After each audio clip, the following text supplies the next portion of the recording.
मित्रांनो, ही गोष्ट आहे नीता नावाच्या एका टीचरची, ज्या प्रायमरी टीचर होत्या आणि ज्या इंग्लिश सब्जेक्ट शिकवायच्या. एके दिवशी त्या टीचरने मुलांची सरप्राईज टेस्ट घ्यायचं ठरवलं आणि मुलांना सांगितलं की आज तुमची टेस्ट होणार आहे. तुम्हाला एका टॉपिकवर निबंध लिहायचा आहे आणि टॉपिक होता माझी इच्छा, माय विश.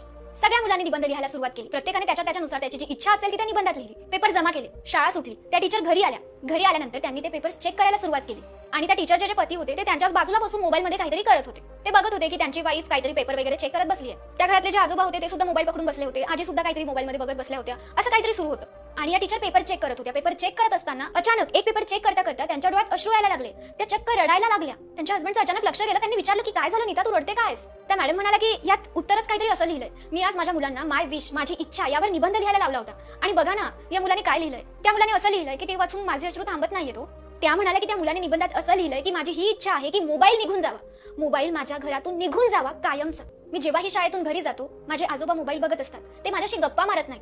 जेव्हा मी माझ्या आजीकडून जेवण मागतो तेव्हा ती सुद्धा मोबाईल बघताच मला जेवण देते. ती माझ्याशी काहीच बोलत नाही. मी माझ्या आत्यांकडे जातो खेळण्यासाठी, त्यांना काहीतरी गंमत सांगण्यासाठी, पण त्या सुद्धा माझं काहीच ऐकत नाही. त्यांचं अर्ध लक्ष मोबाईलमध्ये असतं. मी माझ्या वडिलांची खूप वाट बघत असतो. ते जसे ऑफिसमधून येतात तसं मी त्यांच्याकडे जातो तर ते सुद्धा मोबाईलमध्ये असतात. माझी आई सुद्धा मोबाईल बघत असते. सतत सगळे मोबाईल बघत असतात. माझ्याशी कोणीच बोलत नाही. मला कोणी वेळच देत नाही. माझ्याशी कोणीच खेळत नाही. माझं कोणीही ऐकून घेत नाही.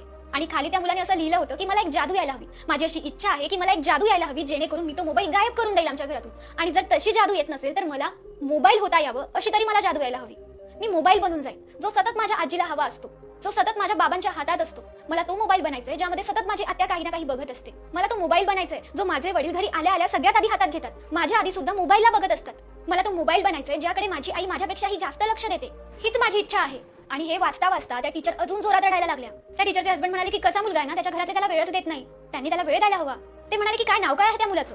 त्या टीचर आणखी रडायला लागल्या आणि म्हणाल्या की आपल्याच सोनूने हा निबंध लिहिलाय. आपलाच मुलगा सोनू जो माझ्या क्लासमध्ये माझा स्टुडंट सुद्धा आहे, त्यानेच हे लिहिलंय. तो असं लिहितोय की मला घरात कोणीही वेळ देत नाही म्हणून मला मोबाईल बनायचंय, कारण सगळेजण फक्त मोबाईललाच वेळ देतात, मोबाईलच पकडून बसतात.